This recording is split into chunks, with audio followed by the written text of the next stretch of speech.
Bienvenidos a Desvendando Noticias. El siguiente fue una de nuestras primeras investigaciones propias que hicimos en el canal. La fecha de publicación es el 9 de noviembre de 2019, hace más de 5 años. En aquel momento nos estábamos adentrando en el tema de Tartaria. Nos llamó la atención porque un periódico antiguo de Estados Unidos hace una conexión entre el País Vasco y la zona conocida como Tartaria. Nuestra intuición nos llevó a proponer una conexión también con el lenguaje tan único como lo es el euskera. Nunca quisimos imponer alguna idea y solo dejamos la información para que aquellos interesados la pudieran utilizar. Al final abrimos la invitación a todos aquellos del País Vasco a compartirnos más o cualquier otra conexión que conocieran, siendo ellos los más indicados para hacerlo. Pero, sin más preámbulo, acá está el video.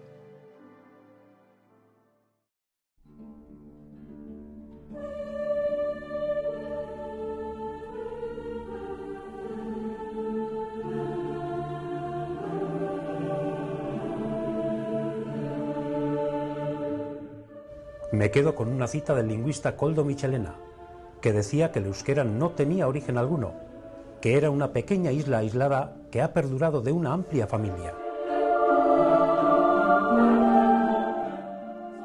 Si le preguntáramos a los expertos en lingüística de dónde viene el lenguaje euskera, el que se habla en el País Vasco, la mayoría concuerda que es difícil de determinar su origen. Sin embargo, encontré 2 artículos de 1870 que nos dan una respuesta que no va con ninguna historia oficial y que probablemente ha sido ignorada a través de los años. Los artículos aparecen en el Chicago Tribune, el cual sigue en operación actualmente y es el 6º periódico de más alcance de Estados Unidos. El 11 de mayo de 1870, un profesor llamado W.J. Davis, del cual se señala que tiene su doctorado en filosofía, aparece primero como un conferencista donde habla de los lenguajes en Asia Central, los que se denominan turanianos, y que según Wikipedia están obsoletos. Del Dr. Davis, el artículo dice que viajó extensamente por Asia Central, incluyendo China Tartaria, y que de ahí obtuvo sus hallazgos. Un mes y medio después, el 26 de junio del mismo año, el Dr. Davis escribe una columna en el mismo periódico, donde expone sus hallazgos con más detalles de estos lenguajes, y nos explica el hallazgo más sorprendente de Tartaria y el País Vasco. En opinión de los lingüistas, el euskera no está emparentado con ninguna lengua, ni con las actuales ni con las históricas. El artículo del Chicago Tribune del 11 de mayo empieza con una introducción, y en la segunda parte se describe el tema a fondo de la conferencia con el Dr. Davis. Etnología de Asia Central. El señor W.J. Davis, doctor de filosofía y exprofesor de la Universidad de San Petersburgo, fue presentado para dar una conferencia en la etnología en Asia Central, a donde viajó extensamente. Él afirmó que el objetivo de sus viajes fue estudiar la unidad de la raza humana y el origen del hombre. Él fue de San Petersburgo, bajando hacia el Mar Caspio, desde allí en un barco de guerra ruso cerca de Teherán, capital de Persia. Ahí conoció un número de derviches o peregrinos que estaban regresando de una visita a la tumba de Mahomet en Meca y que iban de camino a Bujará y Tartaria, China.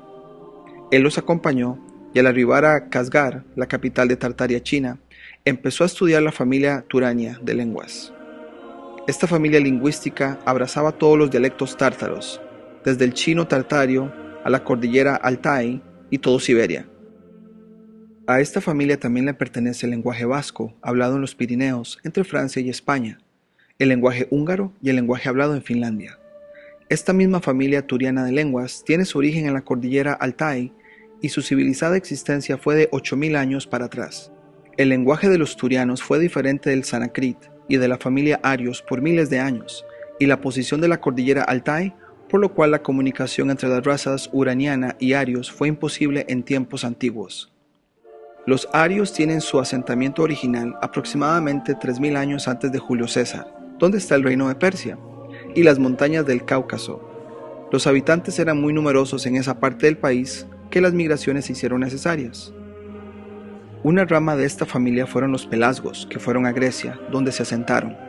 Otra rama fueron los celtas, que fueron alrededor de los mares Caspio y Negro, a través del valle del Danubio, hacia el corazón de Alemania y Francia. Algunos de ellos viven ahora en Gales, Irlanda y en las costas de Bretaña en Francia. Los góticos fueron la rama más importante de esta familia, que estuvieron algunos siglos después que los celtas en Europa Central. Los góticos eran rubios con pelo rubio y ojos azules, producido por la influencia del clima. Así que los góticos originalmente vivieron en las colinas de Hindu Kush, ahora llamado Afganistán. Las influencias del clima en las razas humanas fue aparente del hecho de que todos los habitantes de las regiones del norte o del territorio elevado eran más o menos rubios y tienen ojos azules, y los habitantes de regiones del sur cálidas tienen pelo oscuro y ojos negros. Al final del artículo se describe lo que utilizó el Dr. Davis para su presentación. La conferencia fue ilustrada con la asistencia de numerosos esqueletos y fue interesante para personas interesadas en especulaciones del origen y desarrollo de la raza común. Un voto de agradecimiento fue pasado al presentador. Es una de las lenguas que no tienen origen europeo y, partiendo de esa premisa, numerosos lingüistas han intentado compararla con otras, en busca de emparentarla o encontrar alguna similitud. En el artículo del Chicago Tribune, un mes y medio después, vemos la columna del Dr. Davis y la cantidad de detalles que nos muestra. El título dice las razas arios y turaniana y lenguajes. Vamos a ver que en esa primera parte él inicia con la raza arios y nos habla de sus diferentes ramas. Una rama son los pelasgos, otra rama son los celtas, una tercera rama son los góticos, una cuarta que es la raza hindú-ganges, que viene siendo la parte de India. Después dedica una parte solamente para la familia indoeuropea, con todos los lenguajes románicos. Y ya después de finalizar esa descripción, él dedica ya una parte específicamente para el lenguaje vasco. Y empieza así: el lenguaje finlandés hablado en Finlandia, el lenguaje vasco hablado cerca de los Pirineos, el lenguaje húngaro hablado en Hungría. Todos estos tres lenguajes no son de la familia arios, pero pertenecen a la serie turaniana. Ya que he mencionado los habitantes vascos cerca de los Pirineos, me encantaría presentar a mis lectores un breve esquema de esta importante rama de la familia turaniana. La palabra turaniano es una expresión que significa oposición a arios. La familia turaniana tuvo su asentamiento primitivo en los macizos de la cordillera Altai, al sur de Siberia, y de la cadena de la cordillera Altai puede referirse a la formación de la cuna de la familia turaniana.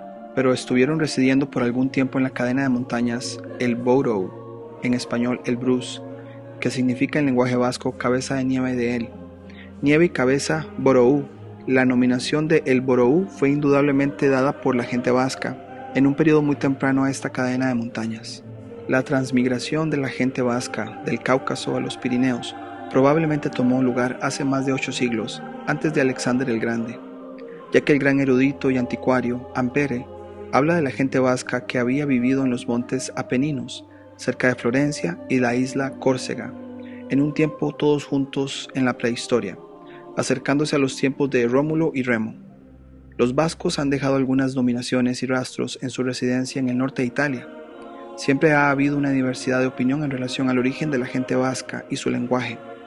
Algunos lingüistas pretenden que ellos vinieron con los fenicios o los iberianos a España, y que de ahí fueron a los Pirineos. Otros dicen estaban juntos con la raza semítica, pero en mi opinión ninguna de las dos teorías llegaron a ninguna conclusión lógica. La única observación importante que fue hecha con el origen de los vascos vino de un erudito alemán, el célebre lingüista Klaproth. Él dijo: hubo una tribu tártara en el Cáucaso con el nombre de Gudamacarri, que tenía mucha similitud con la gente vasca y que de hecho Gudamacarri significa en lenguaje vasco guerreros que pelean con rocas. De Guda, guerrero, Mac, pelear o combatir, y Arri, roca. Con esta intimación hice algunas investigaciones en el origen del lenguaje tártaro en el Cáucaso. Fui a la cadena de montañas El Bruce en búsqueda de la tribu Gudamacarri. Después de vagabundear por algunos meses, de Tiflis a Eriwan y de Eriwan a Elisabethopol, no pude encontrar la raza Gudamacarri, a la cual Klaproth aludió, pero me encontré con algunas tribus tártaras que tenían una cercana similitud con la gente vasca. Todos ellos dicen como los vascos Aita o Ata para padre, Arna o Ana para madre, Ayaba para hija, etc. Medí algunos esqueletos de las tribus tártaras en el Cáucaso y después encontré una perfecta similitud con los vascos. Permítanme agregar unas cuantas palabras en relación a la migración de los vascos desde el Cáucaso.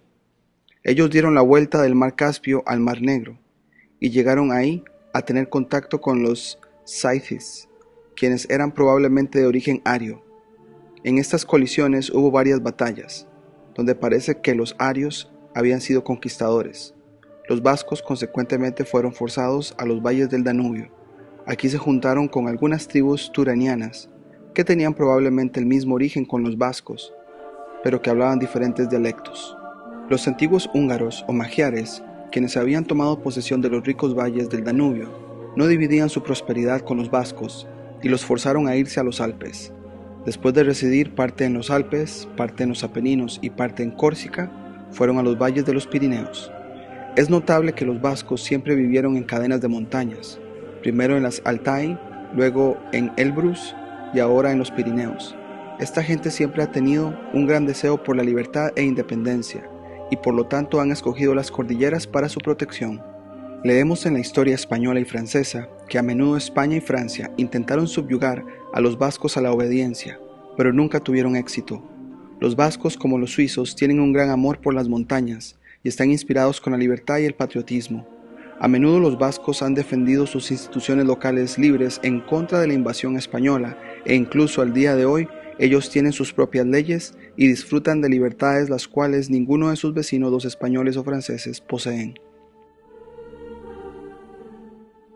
Sabiendo que Tartaria ha sido borrada de nuestra historia, no me sorprendería que su conexión con el País Vasco y el euskera no quiera tomarse en cuenta por la historia oficial.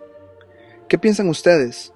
Si sos del País Vasco o conoces bastante de su cultura, me encantaría escuchar qué pensás.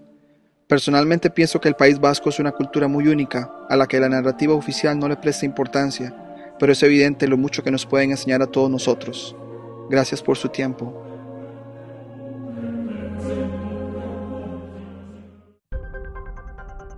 Si te gustó el contenido del canal, no olvides suscribirte, darle campanita para notificaciones. Tenemos el botón de unirse para aquellos que nos quieran apoyar como miembros. Pero por ahora sería todo y nos vemos en la próxima.